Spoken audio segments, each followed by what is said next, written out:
are here in front of the permanent representation of Sweden, and you have a sign saying forests are not renewable. Yes. So there is an ongoing campaign to recognize biomass as a renewable. It's been done in many countries, Sweden, Hungary as well, from where I'm from.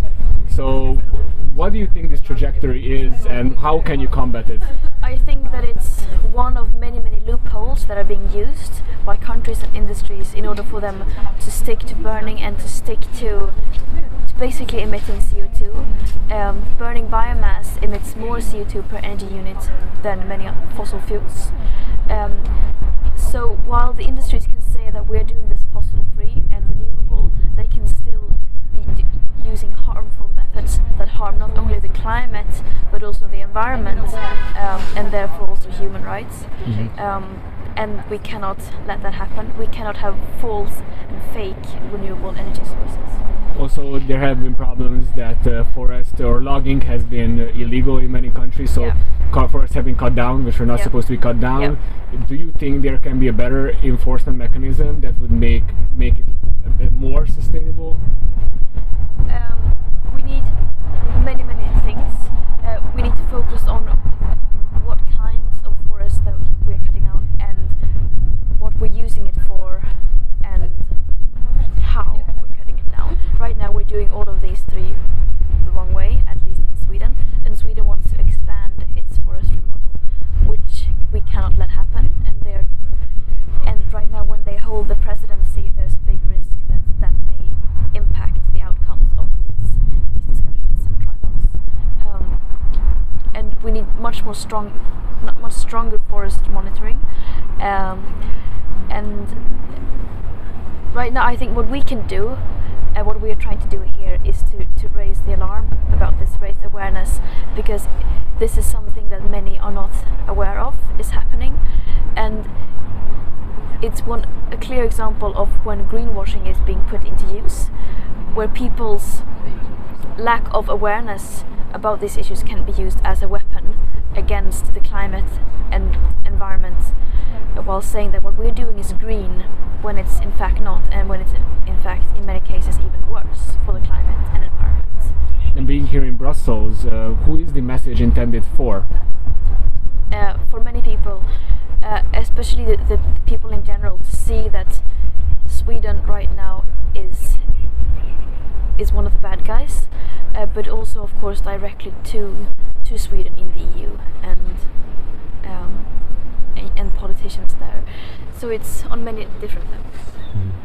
And on a broader context, what do you think about the connection between democracy and sustainability? I think that those two are strongly intertwined. We cannot have one without the other. I think that right now, as it is now, democracy is one of the most powerful tools we have in order to achieve sustainability, because if people don't have the right to express their opinions and to protest against what's wrong, then our leaders will get away with basically doing anything, and more destructive people in power will get even more power, and that will only create an even more vicious cycle.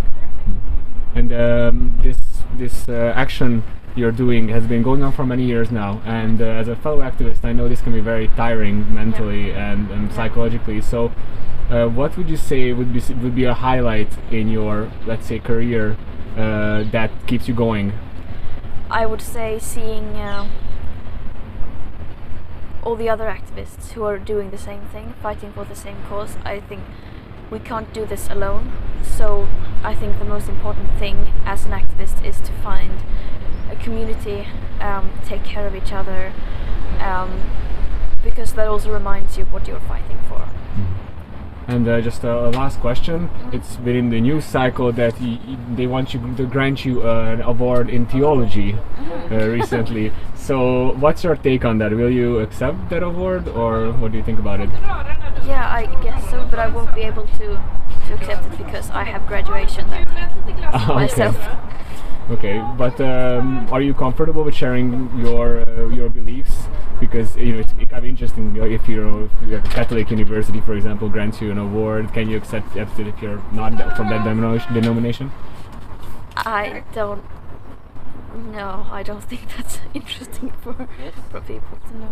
Yeah, no worries about that. Well, sorry, one last question. Yep. Since I'm from Hungary, we know that there is a regional opposition to many progressive environmental ideas from the governments, especially the V4 countries often, and how they veto legislation. So what would you think be a way forward for Eastern Europeans to stand up more for environmentalism? Like, what would be a specific message or a regional idea that you would like to share? As I said, I think democracy and democratic values are vital when it comes to that. And there are many activists. I know many amazing activists in Eastern Europe who are fighting for this and sometimes facing lots of threats and repression, and I think that they are a big inspiration, and they need all the support that they can get from locals, but also from people from other parts of the world.